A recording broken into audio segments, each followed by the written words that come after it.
Back on the show is UFC bantamweight Garrett Armfield, who picked up a huge win his last time out at UFC 297, a unanimous decision victory over Brad Katona. Garrett, how are you?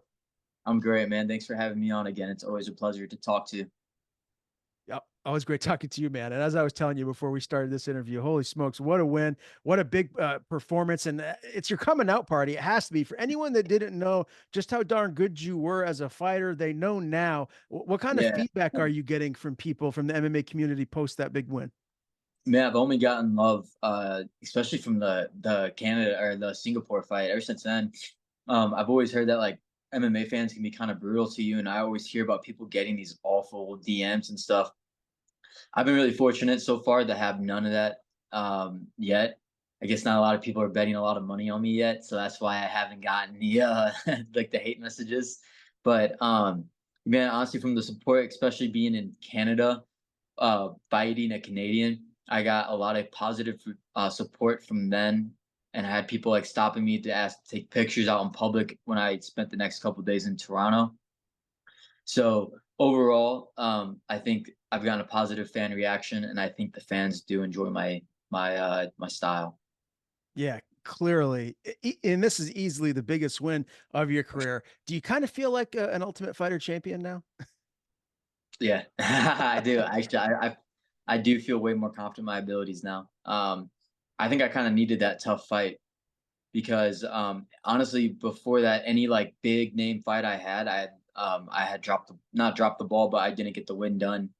So like when I fought Ronnie Lawrence in the beginning, I had lost. When I fought David for the first and second time, I lost. I lost against Mateo Vogel, a guy with a bigger name, coming up, a name that's coming up. Just fought in front of Dana White. And fought in the Contender Series. So I feel like I really needed to beat a guy that a name I recognize to be able to, have the confidence to be able to go out there and fight anybody in the world. And so I'm ready for any matchup that comes at me next. So um, Did you talk yeah, to Katona post fight? And if so, what kind of no, dialogue was that? no, I didn't actually. I tried to. Right after we went to the doctors, and I tried to talk to him at the doctor area, and he just wanted to be with his team, and I respect it. So didn't hear anything after the fight either. And so best of luck to him, and I wish him a good career. He seems just like a really nice guy too, right? I mean, is that kind of like Yeah. the vibe that you got leading into the fight? Yeah, yeah. I knew there was going to be no like animosity between us or no bad blood. I did shake his hand before when I saw him at the Fight Hour Hotel, and it was just all business. You know, All right. good guy. Game plan versus execution going into that fight. What was the game plan? What did your team feel about how you executed it? The game plan was actually to keep him at my range, so I have a longer reach, so I knew that, and so we wanted to use that. And I stuck to the game plan pretty well. I mean, I heard Trey pretty clearly in there. It's pretty simple. Keep him at the end of our punches, and stay off the wall if we can. And so he did get me on the wall a couple times, and I'm glad because that's an area that I know I need to work on now. And I feel like this fight was, they say it's either you win or you learn. I feel like I got to win and I got to learn in this fight. So um, good things. How did you celebrate afterwards? Did you have any adult beverages, or is it that not the case? Yeah, hell yeah. We went to a place called Fox and the Hound or Fox on 38th or something. It's somewhere in downtown Toronto, but um it was cool. All my family got to come out, and I had like 20 people come to Canada, and so we all sat down, and they brought us like bottles of champagne. So it was cool. I felt like a little star, and then they took care of the bill too. So shout out to them. It was fun. I didn't get too drunk actually. Kind of like I guess that phase of my life is kind of going away where I feel the need to get really drunk.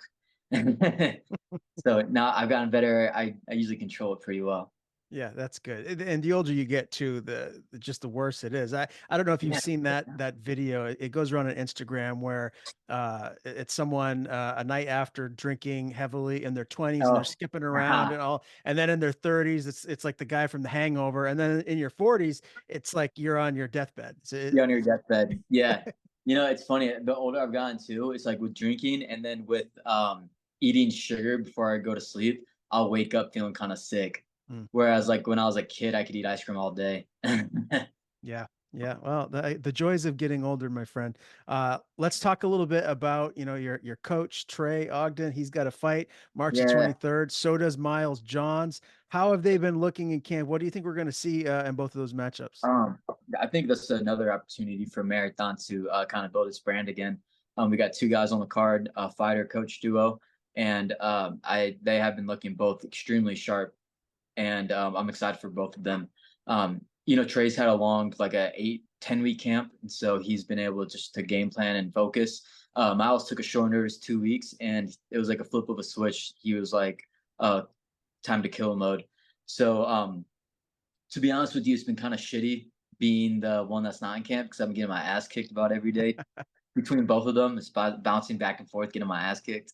So I'm ready for their fights to come, so I don't have to get my butt kicked as much anymore. Okay, fair enough. Yeah, Trey has Kurt Hollabaugh. That's yeah. his opponent. Dangerous guy, a lot of power, ultimate Mhm. fighter, winner. When I interviewed Trey leading up to this fight, he seemed to think, if this goes to the ground, that Kurt's in a lot of trouble. Kurt, on the other hand, I interviewed him too. He said that he thinks that their jujitsu is going to wash each other out. Obviously, you're partial to Trey, but when you look at it, do you have an Yeah, opinion about that? yeah. I feel like Kurt's jujitsu is guard heavy, so he kind of has that traditional jujitsu. Whereas, we haven't really seen him get on top. Like usually he finished Austin Hubbard by triangle choke, correct? So we know he is dangerous off his back. Um, but I mean, Trey's got sick, nasty grappling jujitsu, like next level. His entire system. There's a rhyme to the reason for everything. And man, I think he's going to be able to expose Kurt's jiu-jitsu. I think once he gets past the guard and starts working his moves, I think we're going to see a lot of advantages that Trey has.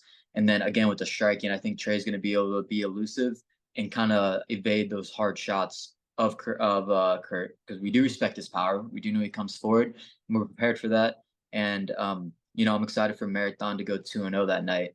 Um, you know, and Miles has a tough fight as well, but Another ultimate fighter yeah, guy, Cody Gibson. yeah, isn't that crazy? That's Yeah. three all from the same season. So, I hope we get the Ultimate Fighter trophy at Marathon after this. I think we're deserving. And then Miles' fight, he's fighting a tough fight. You know, I just see Miles being able to win every single avenue possible for him. I'm excited for him. He's an intense individual, and he knows how to compete. So it's gonna be a good night for us. Yeah, looking forward to that one. Again, March 23rd. I wanted to get your thoughts on UFC 299. The bantamweight title was on the line. Sugar Yeah, Sean O'Malley retains, and a really impressive performance, beating Cheeto Vera almost the entire fight. Cheeto had some moments there towards the end, but Sean dictated where that fight yeah. went and really looked fantastic. Did the fight play out how you thought it would? Um, Yeah, so to be honest with you, I was doing a UFC watch party, but I was bartending it at the same time because it was at the place I work at. So I was having to like hop on the mic and like MC it between fights while bartending. So I didn't really actually get to watch the fights too much. Wow. So from what I did get to watch during the fights, on the main event at least, I really couldn't tell who was winning because I just caught like 5 second glimpse of it, and I feel like I didn't know if there's a lot of action or not. But going back and looking at the stats, I saw that Sean O'Malley put out quite a performance. And I was a huge Cheeto fan. I was rooting for Cheeto, but O'Malley's the champ for a reason, and I'm sure Cheeto will get his chance one last time. They're tied 1-1 now, so I'm sure he's gonna have to climb back up those rankings a little bit and give somebody else a shot. Um, that was a great fight. I think the coolest thing was watching Dustin Poirier's finish, and then the entire bar erupting Oh was my the coolest God. thing ever. Oh, people love him, man. Oh, this is what I think of Dustin Poirier. I think he's your favorite fighter's favorite fighter. You know how they talk about like Justin Gaethje like that? I think you could put Dustin Poirier right there. I mean, would you agree? I would agree completely. Because it's like you want to look at the guys that like even like we all tune in to watch because like we can't miss one of their fights. So Yeah. I feel like um another one is Terrence McKinney. he's another one that you cannot miss because it's only gonna go 30 seconds, right? Yeah, that's true. That's Like, true. He gets a lot of uh, quick finishes. yeah, he does. Yeah, so Justin Poirier's like that, Michael Chandler, Justin Gaethje. And honestly, that's who I want to evolve into is kind of fighter's fighter. I want to be the one that everybody wants to watch and people are excited to see me fight. So, um, just take it one fight at a time for now, though. Yeah, that's cool. You'll definitely continue to just get more and more fans if that is the case. I wanted to ask you too, Garrett, because you're seeing a lot now, guys that are champions that want to go up and get another belt. And so O'Malley was talking about, wanting to fight Taporia, but obviously if he does that, he goes up to 145, it's just going to slow up the division, right? Like what are your thoughts Yeah, on that as yeah. someone that's in the division that wants to keep progressing, champions trying to, go up and claim a second belt? I mean, I think you should have to clean out your division a little bit, have at least three or four fights, and then move it up. Um, as for O'Malley moving up against Tapora, um, man, that's a fight. If Sean gets touched once, he could be put away. But that's the thing is Sean's really hard to hit. So um, I'm interested to see how that one goes. I kind of like the Alex. So I feel like the lower weights, and if there's I feel like there's a lot more competition at the lower weights because it's more the average human being size, right? Mhm. I feel like the double champion stuff. I feel like it works almost better at like the light heavyweight because um, I don't know. For example, I think it'd be cool to see Alex Pereira go get the heavyweight title now. Like, would that be, Mhm. I think, the most badass thing, Yeah. taking on a guy that's 40 pounds bigger than him and putting him away. I think that's where it gets a lot of fun.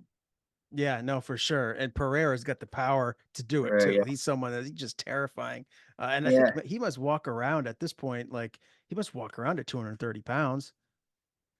Yeah. So it probably wouldn't be too big of a size discrepancy. Him versus Tom Aspinall would be badass though. Oh yeah. If Tom's a smart man, he just takes him down. Yeah, yeah. Sign me up for that one. I'd love to see it. He's Yeah. got his hands full with Jamal Hill first. We'll see what happens there at UFC 300. Let me get one fight pick from you. There is a Yeah. bantamweight bout on that card, an important one. Davison Figueredo, Cody Garbrandt. How do you see that fight playing Oh, out? uh, Davidson Figueroa. I think he's more a complete martial artist than Cody Garbrandt is.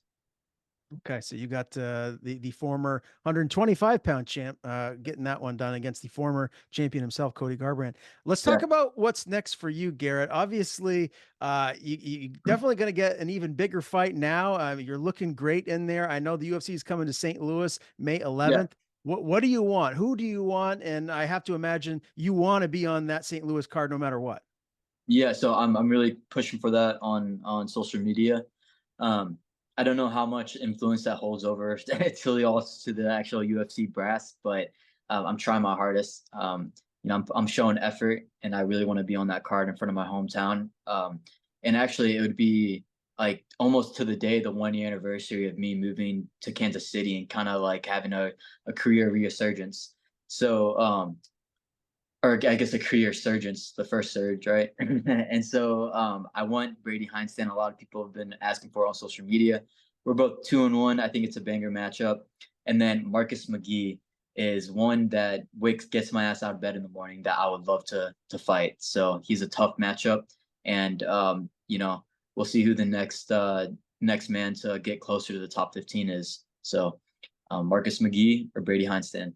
Okay, I like it. And they're both Iridium guys too. So maybe that's even more likely to happen, right? Yeah, With you being yeah, rep by Iridium. yeah, it's true. I mean, we'll see. Um, at the end of the day, if the UFC sends me Sean O'Malley tomorrow, I guess I would say yes, 100%. Like, it doesn't matter who, if they want to fight an undefeated Russian that nobody knows, I'll Mhm. say yes. I'll fight anybody, anytime, any place. Just give me a name. So I'm ready for whatever the UFC brings to me. Who's the tougher matchup for you, Brady Heaston or Marcus McGhee? Excuse me, Marcus McGee's the harder matchup, right? Um, I feel like there are more holes with Brady Heinstein's game. He's the younger man. Um, I feel like he's going to be easier to game plan against. Whereas I feel like we haven't seen all of Marcus McGee yet. We've seen him strike, But at the same time, we haven't seen somebody kind of bring it to him. I think that was my biggest surprise with the Gaston Bolonis fight is that Gaston kind of sat.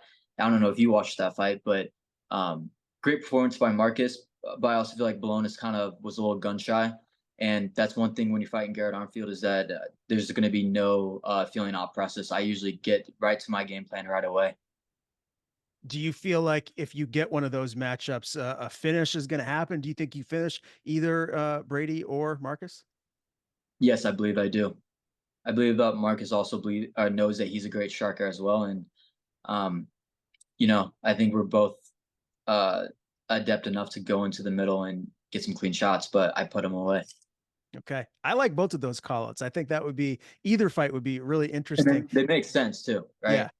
Let me throw out a couple of other names. All right. So on a scale of 1 to 10, if Brady and Marcus are tens, is how bad you want to fight them? Let me know these other names, and we'll run through a few of them. Sound good? Okay, I'm ready. All right. Damon Blackshear. Uh, 10. So he's I'll right fight up him. there.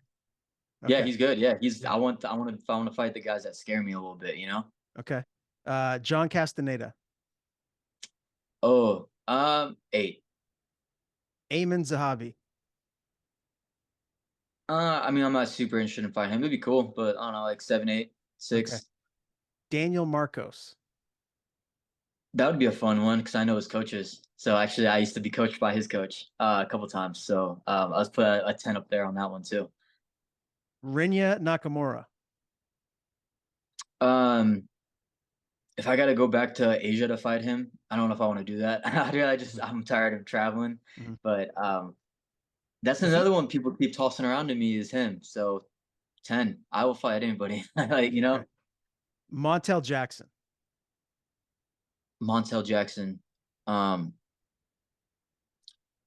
he's a little bit big, dude. I want a little bit more experience before I start taking a guy that's like 7-2 in the UFC. So I'm gonna put him lower, like 6, 7. Okay. Javid Basharat. Javid Basharat. Um, after watching his brother fight, the Zahabi fight, Mhm. I would want that matchup, So I think his brother shoots a little bit more. So I'll put like a 9 on that. Last one. Hani Barcelos. Oh, 10, that'd be fun. He's good. That'd be a Yeah. fun matchup, right? Yeah. Yeah. Yeah, so this division it's stacked. It's tough. It's gonna be a long climb to the top, but man, I just gotta be resilient. Take them all. Yeah. There's so many good fighters at Oh man. 135. Yeah. How upset, how disappointed would you be if the UFC doesn't give you a fight on the St. Louis card? I would be pretty upset. I mean, at the end, like it's not gonna ruin my day, but I'd be kind of annoyed.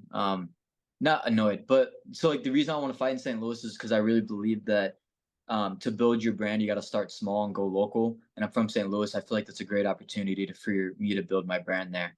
So that would be the biggest thing. But you know, at the end of the day, like I'm fighting for paychecks. So like wherever they want to put me, I'll just get paid. So I'm happy. Well, whenever it is, whoever it is against, we're excited to see you back in there, Garrett. Always a pleasure having you on the Yeah, show. yeah. Thanks for having me on, man. I appreciate it. Yeah, man, definitely. Before we do sign off here today, as always, I want to give you the floor. Anything you want to plug, anyone you want to thank, the floor is Yeah, yours. yeah. Shout out to management, Marathon MMA. Guys, keep an eye out on Trey Ogden, Miles Johns next weekend. They're gonna go out there and kill it at UFC Vegas. And then shout out to LMNT. They actually just sent me a box of chocolate salt, so I'm so excited to try those. And that's all.